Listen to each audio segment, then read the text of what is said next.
اپنی بیوی کے پاس آئے, کہنے لگے ترکستان میں جہاد ہو رہا ہے, میں چلا جاؤں؟ کہنے لگی میں حاملہ ہوں, مجھے اکیلا چھوڑ کے جاؤ گے؟ کہنے لگی تیرا حمل اللہ کے سپرد, یہ 30,000 درہم ہیں کہ تو رکھ کر مجھے اجازت دے میں جاؤں اللہ کے راستے میں. اس زمانے کی عورتیں آج کی طرح تو نہیں تھی نا کہ ہم نہیں جانے دیں گی. انہوں نے اپنے حق, یہ نہیں کہ ان کے حق نہیں تھے, انہوں نے حق معاف کر دی, کہا معاف ہے, آگے لے لیں گے. تو قول مولانا سعید خان صاحب کے کہ وہ کہتے ہیں رحمت اللہ علیہ, وہ یہ کہہ کے نکلتے تھے لوٹ گیا تو ہو جائے گی ملاقات, نہیں تو جنت میں مل لیں گے. اب یہ نکلے فروخ رحمت اللہ علیہ بیوی کو حاملہ چھوڑ کے, کہاں؟ ترکستان کی طرف. 1 مہینہ, 1 چلہ, 3 چلے, 1 سال, 2 سال, 3 سال, 4 سال, کوئی خبر نہیں فروخ کہاں گئے. پیچھے بیٹا پیدا ہوا, پروان چڑھا, جوان ہوا, اس کی جوانی ڈھل رہی, یہ بچہ پروان چڑھ رہا, وہ اپنے خاوند کی آس میں انتظار میں دیواروں کے ساتھ اس کی جوانی گزر رہی. سیاہی سفیدی میں بدل گئی, رونق جھریوں میں بدل گئی, جوانی بڑھاپے میں بدل گئی. آس کا پنچھی پھر بھی نہ ڈوبا, انتظار پھر بھی رہی کہ کبھی تو آئے گا, کبھی تو آئے گا. 30 برس گزر گئے,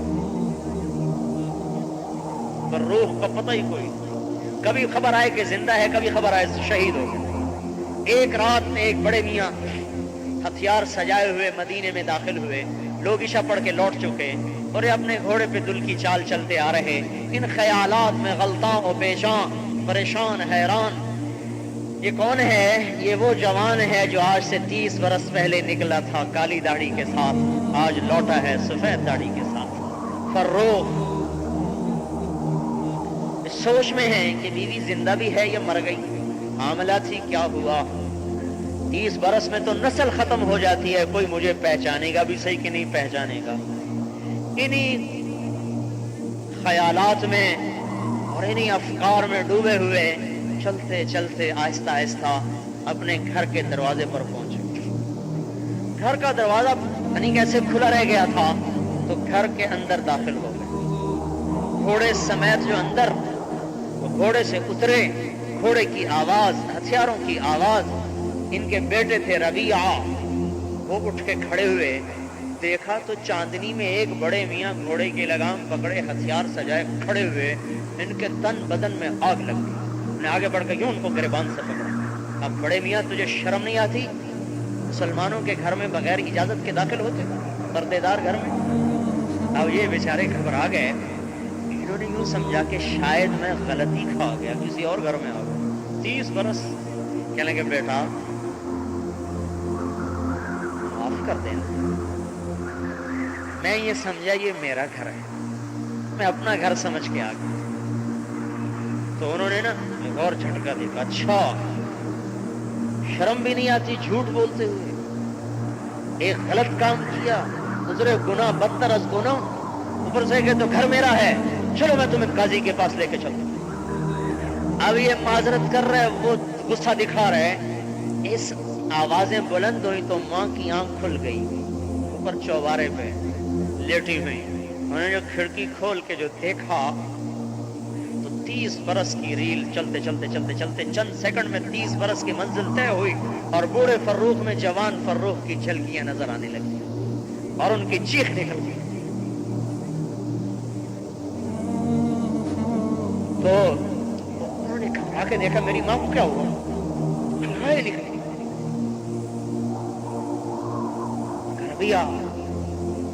جی اماں کا کس سے لڑ رہے ہو؟ کہا کوئی اجنبی ہے, پتا ہے کون ہے یہ اجنبی؟ کا نہیں. کہ یہ تیرا باپ ہے جس کے لیے میں نے زندگی گزار دی. تیرا باپ ہے. پاؤں میں پڑ اس کے, گر گئے قدموں میں, پاؤں چومنے لگے, پاؤں پکڑ لیے, معافی مانگنے لگے. باپ بیٹا گلے مل رہے. پڑھو کہانیاں, یہ لکھا ہوا ہے, یہ لکھا ہوا ہے کہ اس طرح گھر چھوڑے. فجر کی اذان ہو گئی, میاں بیوی کی کہانی چلتی رہی 30 برس کی. کہنے لگے, بیوی نے کہا, وہ بیوی سے کہنے لگے جو پیسے دیے تھے اس کا کیا کیا؟ کہنے لگے مسجد میں جا کے دیکھ لینا. کہنے لگے ربیہ کہاں ہے؟ کہنے لگے وہ تو پہلی اذان پہ چلے گئے تھے. جب یہ پہنچے تو اذان نماز ہو گئی، نماز ہو چکی تھی.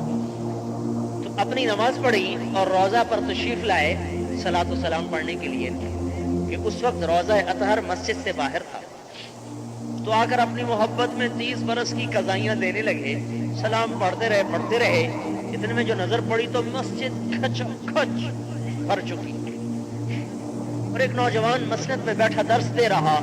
بینائی کمزور ہو چکی، پہچان نہیں سکے کون ہے، تو پیچھے ہو کے بیٹھ گئے، سنتے رہے. جب درس ختم ہوا تو ساتھ والے آدمی سے کہنے لگے بیٹا یہ کون ہے؟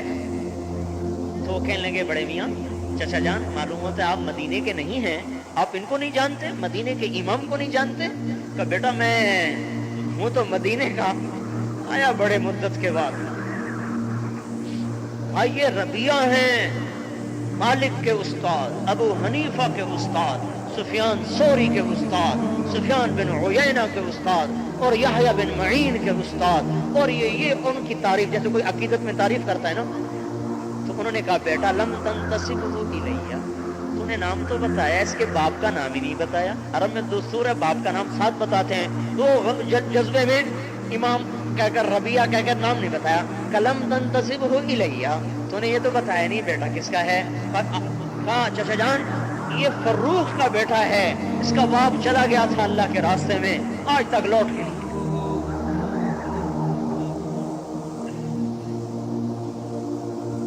پڑھو تاریخ، چھوڑو اخباروں کا پڑھنا اور ناولوں کا پڑھنا، چھوڑو تاریخ پڑھو، پھر پتہ چلے کہ اسلام کے پھیلانے کے لیے کیسے گھر چھوٹے، کیسے سہاگ اجڑے اور کلمہ کیسے دنیا میں پھیلا.